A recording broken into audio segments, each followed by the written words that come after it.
हाँ, डर लगता है। हाँ, ओवर थिंकिंग होती है। हाँ, कभी कभी खुद पर डाउट भी होता है।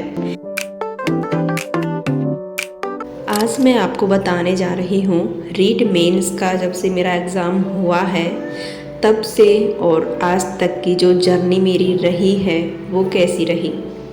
एग्ज़ाम से पहले हर दिन का एक पर्पज़ होता था। सुबह उठना, पढ़ना, टेस्ट देना, गलती करना और फिर उन गलतियों को सुधारना और रात को यही सोचकर सो जाना कि बस थोड़ा और मेहनत, शायद ज़िंदगी बदल जाए।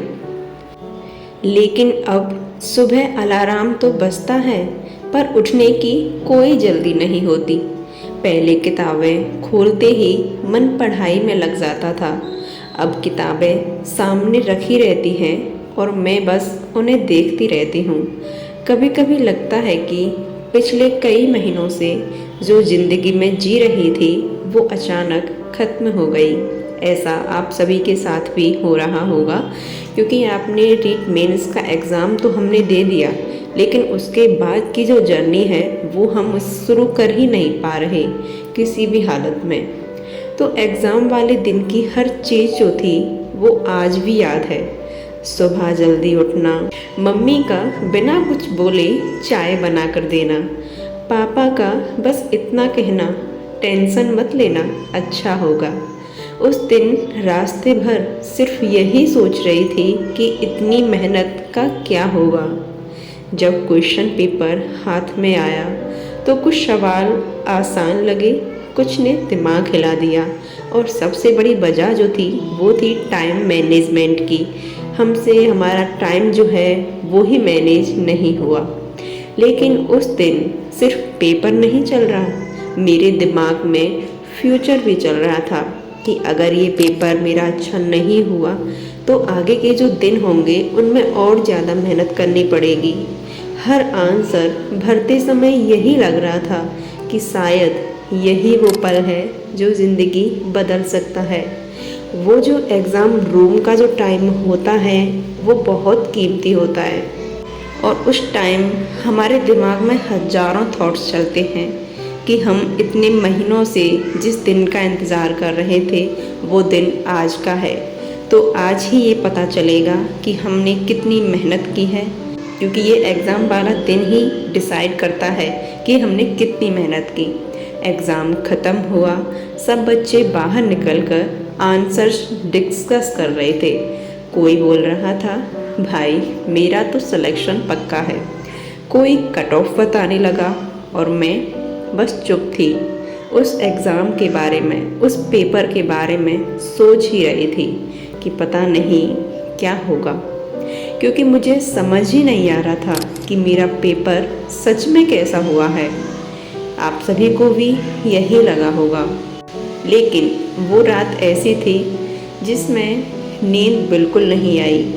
दिमाग में बार बार वही क्वेश्चंस घूम रहे थे।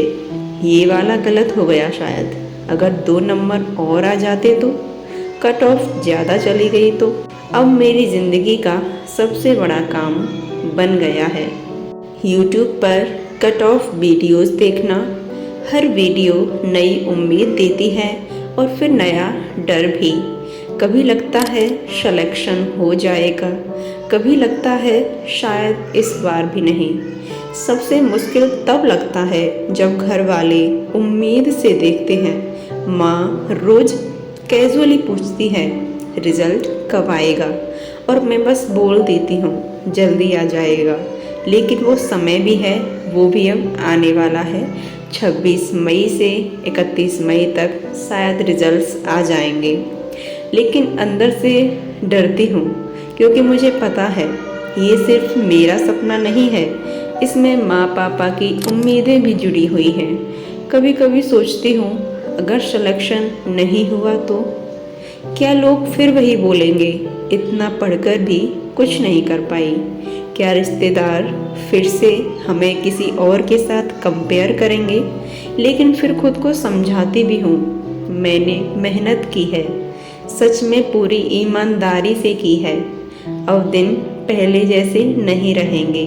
पहले पूरा दिन बुक्स के बीच निकल जाता था, अब कभी मोबाइल स्क्रॉल करते हुए निकल जाता है, कभी फ्यूचर सोचते हुए।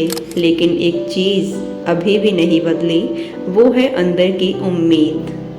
क्योंकि अगर इस बार भी नहीं हुआ तो उम्मीद जो है वो दिल में जारी है, वो दिल में अभी भी है।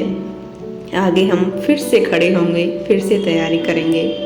हाँ, डर लगता है, हाँ ओवर थिंकिंग होती है, हाँ कभी कभी खुद पर डाउट भी होता है।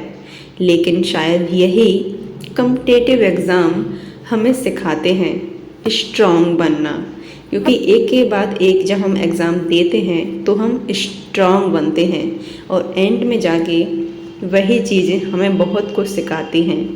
क्योंकि यहाँ सिर्फ वही नहीं जीतता जिसके मार्क्स अच्छे आते हैं, यहाँ वो भी जीतता है जो हार के डर के बाद भी खुद को टूटने नहीं देता।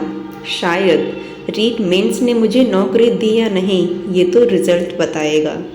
लेकिन इस सफ़र ने मुझे पहले से ज़्यादा मैच्योर बना दिया है। अब समझ आया है कि हर स्टूडेंट बाहर से जितना शांत दिखता है, अंदर से उतना ही लड़ रहा होता है। मैं भी लड़ रही हूँ अपने सपनों के लिए, अपने परिवार के लिए और उस दिन के लिए जब माँ बाप गर्व से कहेंगे ये हमारी बेटी है। बस अब इंतज़ार है उस रिज़ल्ट का कि कब वो रिज़ल्ट का दिन आए और वो खुशखबरी हमें सुनने को मिले। लेकिन फिर भी कोई बात नहीं, ये सिर्फ मेरी कहानी नहीं है, हज़ारों स्टूडेंट्स की रियलिटी है। अगर कनेक्ट किया हो आपको तो वीडियो को शेयर करना और चैनल को सब्सक्राइब करना। मिलते हैं नेक्स्ट वीडियो में जो किसी इम्पोर्टेंट टॉपिक पर रहने वाली हो। तो चलिए, राधे राधे।